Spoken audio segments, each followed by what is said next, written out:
MQM London वाले हैं, उन्होंने सोशल मीडिया की हद तक उन्होंने बड़ी खुशी का इजहार किया।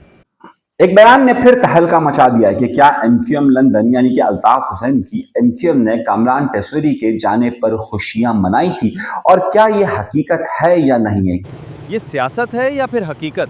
क्या वाकयात हुए हैं और नहीं हुए, और कामरान टेसरी एक बार फिर कब वापस आ रहे हैं। ऐसा तो होता है ऐसे कामों में। फिर एक बहुत बड़ा सवाल ये उठाया जा रहा है कि आखिर कामरान टेसरी साहब वापस से एग्जाइल में तो नहीं चले गए। ये लफ्ज एग्जाइल का या जलावतनी का लफ्ज एक बार फिर क्यों इस्तेमाल हुआ है? क्या ये लंबी एग्जाइल है जो पहले एक दफा आपने गुजारी थी? ये तमाम के तमाम हकाइक मैं आपके सामने रखने वाला हूं, लेकिन उन सब के लिए शर्त यह है कि डरना नहीं, झिझकना नहीं, घबराना नहीं, और चैनल सब्सक्राइब जरूर करना है।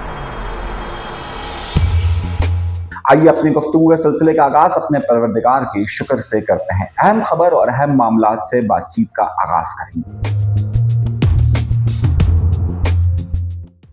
सबसे पहली और अहम बात, कामरान टेसरी कहां पर है। पहले ये खबरें आना शुरू हुई कि कामरान टेसरी साहब अपनी वालिदा के इंतकाल के बाद और ताज़ियत के बाद कुछ मामलात के लिए तुर्की गए हैं, और फिर वो तुर्की में ही मौजूद थे, लेकिन तुर्की के बाद वो लंदन गए, जहां पर उनके कुछ रिश्तेदारों की, खासतौर पर उनकी फैमिली के मेंबर की कुछ तबीयत नासाज है, जहां पर उनके ट्रीटमेंट के लिए वो इस वक्त लंदन में मौजूद है। कि मेरे एक फैमिली मेंबर का जो मेडिकल चेकअप है उस सिलसिले में मैं यहाँ लंदन में हूँ, और कामरान टेसरी साहब लंदन में मौजूद हो और लंदन से मुंसलिक खबर ना है, ऐसा कैसे मुमकिन है।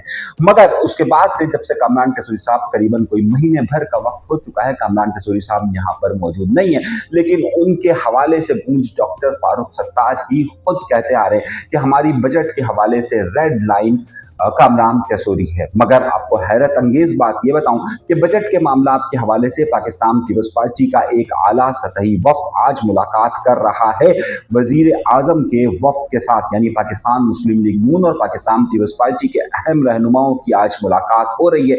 मगर उसमें कामरान टेसरी साहब को रेड लाइन करार देने वाले डॉक्टर फारूक सत्तार या एमक्यूएम का वफ्द वहां पर मौजूद नहीं है।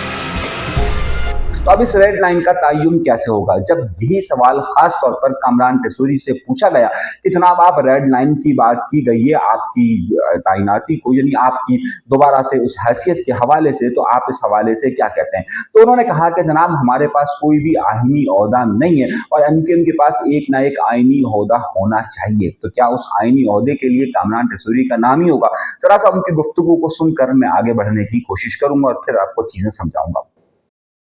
देखिए फारूक सत्तार साहब जो है ना एक बहुत ही सीनियर तरीन सियासतदान है, और मैं समझता हूँ कि फ़ारूक भाई की जो राय है वो सिर्फ फ़ारूक भाई की राय नहीं है, वो एमक्यूएम के हर कारकुन की राय है। एमक्यूएम का हर कारकुन चाहता है कि गवर्नर एमक्यूएम का हो। पूरे पाकिस्तान में एमक्यूएम पाकिस्तान के पास कोई एक भी आईनी ओहदा नहीं है। मामला यहां तक ही नहीं है, ये दो बातें, एक तो लंदन का माहौल हो और लंदन के माहौल में मुर्तजा अली शाह इंटरव्यू कर रहे हो, और ऐसा कैसे मुमकिन है कि अल्ताफ हुसैन या एमक्यूएम लंदन का जिक्र ना हो। तो उन्होंने भी मौका जाना, और जाहिर सी बात है वो इस मौके का हमेशा से फायदा उठाते हैं और सबको मालूम है कि सिलसिला क्या है। एमक्यूएम लंदन वाले हैं, उन्होंने सोशल मीडिया की हद तक उन्होंने बड़ी खुशी का इजहार किया। जब उन्होंने ये पूछा कामरान टेसरी से कि एमक्यूएम लंदन ने इस हवाले से आपके हटने पर खुशियां मनाई है, तो उन्होंने जवाब क्या दिया, जरा ये बात सुनते हैं और फिर आगे चलते हैं। क्या मुझे हटवाने में इनका हाथ तो नहीं है कहीं, जो इतनी खुशियां मनाई जा रही हैं? और दूसरी बात यह है कि देखें, मैं तो क्या एमक्यूएम लंदन वाकई में इस पोजीशन में इस वक्त मौजूद है और वो इतनी मुस्तहकम है कि एमक्यूएम लंदन जो अपनी यहाँ पर सिलसिले का आगाज नहीं कर पाती, अपनी सियासी सरगर्मियों का आगाज नहीं कर पा रही है, यहाँ पर उनको सियासी आज़ादी हासिल नहीं है, जहाँ पर उनकी आला औकाम तक रसाई मौजूद नहीं है, ऐसे में क्या एमक्यूएम लंदन इतनी ताकत रखती है कि वो कामरान टेसरी को हटाने के लिए कोई लॉबिंग कर सकती है या फिर वो बात कर सकती है? समझ कर समझ जाओ भाई, ऐसा तो होता है ऐसे कामों में।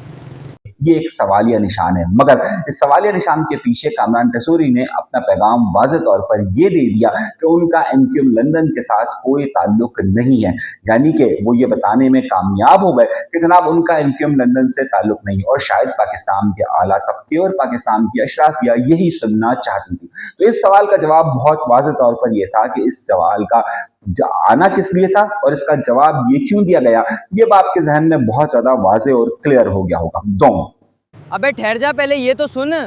तीसरा बड़ा नुक्ता जो इसमें अहम उठाया गया कि वो वापस कब आ रहे हैं। कामरान टेसौरी साहब को जब 2018 के अंदर सूरत हाल बहुत ज्यादा खराब हो गई थी और एमक्यूएम के साथ इनके इख्तलाफात बहुत ज्यादा खराब हो गए थे, तो कई सालों के लिए कामरान टेसौरी मुल्क छोड़कर चले गए थे और उसकी अहम वजह उन्होंने ये करार दी थी कि वो इस वक्त सारी सियासत में नहीं आना चाहते और इसी को बहुत सारे लोगों ने कामरान टेसौरी की जलावतनी करार दिया गया था। कामरान टेसौरी अपनी वालिदा के इंतकाल के बाद एक माह से ज़ाहिर मुल्क से बाहर है, तो बहुत सारे लोगों के जहन में एक बार फिर ये सवाल आया कि क्या कामरान टेसौरी एक बार तमाम की तमाम सियासत छोड़कर चले गए। तो अब जरा सा उन्होंने क्या जवाब दिया है, पहले वो सुनते हैं। अब मेरे एक फैमिली मेंबर का जो मेडिकल चेकअप है उस सिलसिले में मैं यहाँ लंदन। एक और अहम नुकता यह है कि क्या अब कामरान टेसौरी के लिए वो हालात हैं जो 2018 में थे। 2018 के कामरान टेसौरी में और अब के कामरान टेसौरी में बहुत बड़ा फर्क है। अब इनकी यहाँ पर पार्टी के अंदर कुछ ना कुछ गुंजाइश मौजूद है जो पहले मौजूद नहीं थी। दूसरा बड़ा नुकता यह है कि उनकी अब यहाँ पर आला तबके में और आला हुक्काम के अंदर बहुत अच्छे मरासिम हैं जो पहले मौजूद नहीं थे। तो इस वक्त ये बात शायद बहुत ही ज़्यादा वक्त से पहले थी कि वो जलावतनी करेंगे, वो बिल्कुल भी इस वक्त जलावतनी के मूड में नहीं है, बल्कि वो यहाँ पर एक्टिवली अपने ग्रुप और एमक्यूएम की सियासी सरगर्मियों के अंदर एक्टिव हैं। अगर आप एमक्यूएम से वाकिफ हैं तो आपको मालूम होगा कि बहुत सारे ऐसे लोगों के साथ उनके रवाबित मौजूद हैं और वो रवाबित की बुनियाद पर तेजी के साथ अपनी सरगर्मियां कर रहे हैं जो कि 2018 में उन्होंने छोड़ दी थी और वो बिल्कुल ही अलहदा हो गए थे क्योंकि मुकम्मल तौर पर एमक्यूएम का माहौल और पीएसपी का माहौल उनके लिए साजगार नहीं था। अब वो कब आ रहे हैं? 7 तारीख का उन्होंने ऐलान किया। सुनिए क्या कहते हैं। 7 तारीख का ऐलान उन्होंने किया, लेकिन हमारी इतलात के मुताबिक 7 तारीख तक अभी तक उनकी कोई कंफर्मेशन नहीं हुई है। हम जैसे जैसे इस सारी सूरत हाल को देख रहे हैं, हम आगाही आपको देते रहेंगे कि इस हवाले से आगे क्या पेशरफ्त होने वाली है। डरिएगा नहीं, झिझकिएगा नहीं। तमाम खबरों के लिए चैनल सब्सक्राइब जरूर कीजिएगा। कोई लापता नहीं करेगा। जरा दीजिए। अल्लाह